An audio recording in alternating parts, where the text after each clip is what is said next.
Verrückt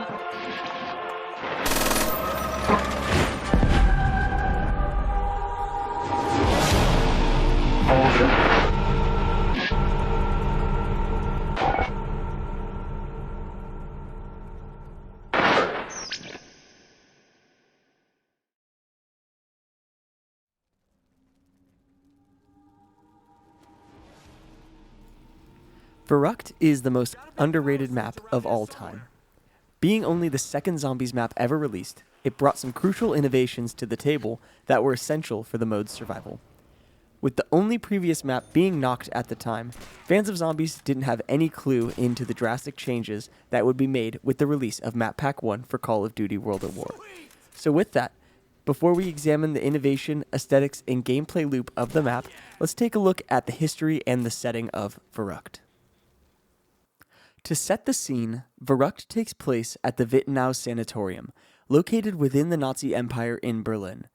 This sanatorium housed those deemed unfit or undesirable to remain in society, mainly mentally ill, or more specifically, people with schizophrenia.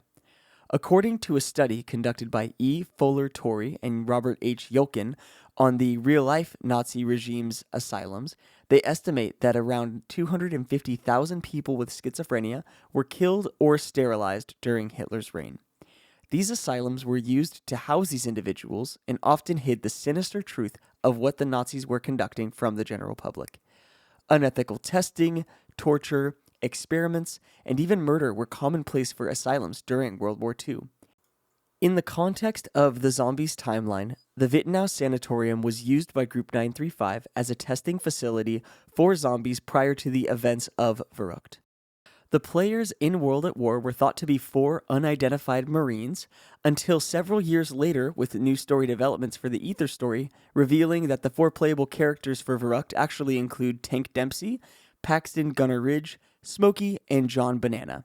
These 4 Marines traveled to Verrückt to extract Peter McCain, a spy gathering insider information on Group 935, but when they arrived, found themselves to be overrun by zombies. McCain was nowhere in sight at the Wittenau Sanatorium, and spoiler alert, he is actually the hanging body found inside of Shinonuma.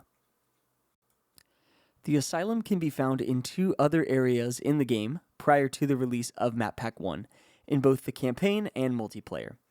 In the campaign, on the mission Ring of Steel, the player assists the Red Army in taking over the enemy-occupied asylum as you fight through the halls and balconies of the sanatorium.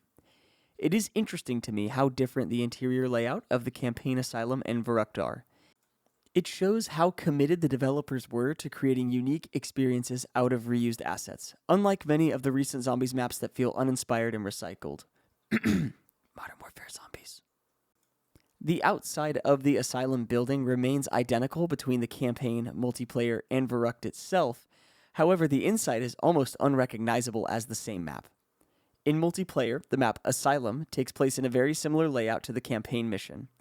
In Verrückt, outside the walls of the asylum, lies the remains of the town that was once occupied, now destroyed by the Red Army's march on Berlin and the zombie breakout in this area. Side note, on the PC version of the game, you can utilize the developer console to no-clip outside of the asylum to look at the surrounding village. It appears as though the events of Ring of Steel had just taken place mere minutes before, as the buildings burn. However, the events of Verrückt actually take place about 6 months later than the mission. So the real reason behind why the buildings are still on fire is more likely just to serve the setting of the map. Now that we've got the setting and history of the map out of the way, let's take a look at some of the reasons as to why I believe Verrückt is the most underrated map of all time, starting with the innovation that it brought. Verrückt introduced one of the most important features of the Zombies franchise, and that is perk-a-colas, or perks as they're often referred to. I believe that this is single-handedly the biggest innovation that was brought to the Zombies mode until maybe the Origins Easter egg. Even then, when you think of COD Zombies, what is the first thing that comes to your mind? It's most likely one of the perk-a-cola machines, the jingles, or the logos. Not only did they introduce the mechanic of perks in Verrückt, but they dropped the 4 originals: Juggernog, Quick Revive, Speed Cola, and Double Tap.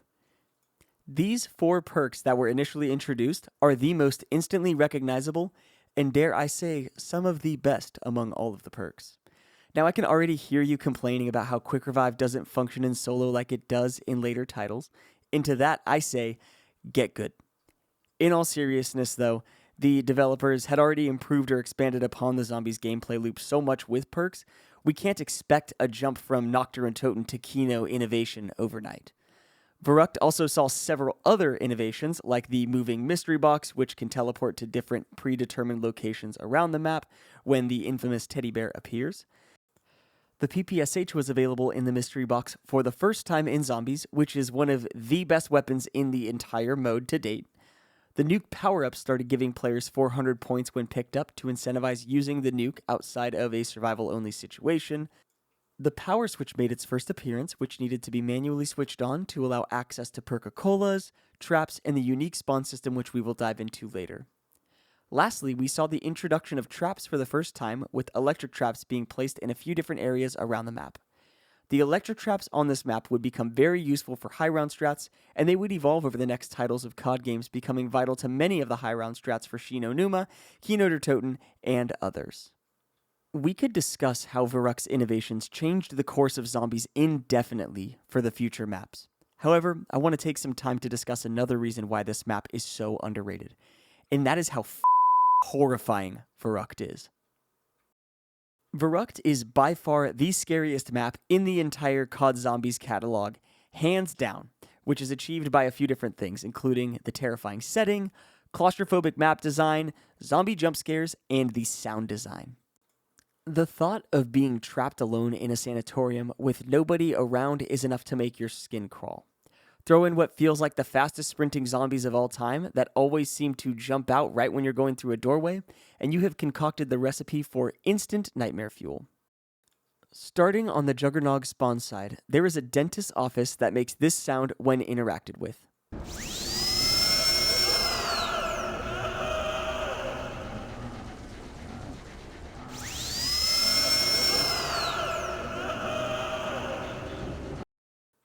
On the Quick Revive spawn side, there is a morgue which can be found with crematory furnaces, and when interacted with, various sounds can be heard, including a woman screaming or a baby crying like this.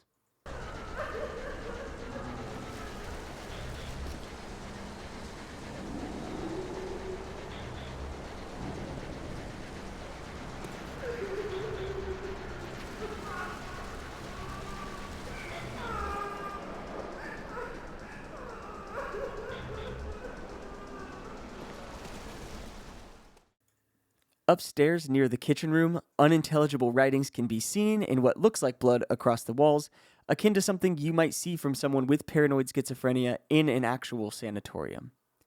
The list goes on, but since this map, Treyarch has not created an atmosphere that is this nightmare-inducing. On top of the creepy aesthetics utilized, every single room and hallway in this map is incredibly tight, making training difficult and those jump scares I was talking about inevitable. The zombies on this map sprint much faster than they did on Noct, and it feels like they sprint much faster than zombies on any map coming after Verrückt. And it is scary as hell to turn around to a sprinter jumping down your throat when you did not expect it. It feels like no matter what, whenever you turn a corner or walk through a doorway, you're going to be overrun. And this feeling of dread makes this map even scarier because you're starting to feel the effects of the map in real life, rather than it being contained to the game itself. The last aspect of Verrückt that makes it truly the scariest map in Zombies of all time is the sound design. I'm not even really going to speak much on this. I'm honestly just going to let the sound design speak for itself, so enjoy some of these ambient audio clips.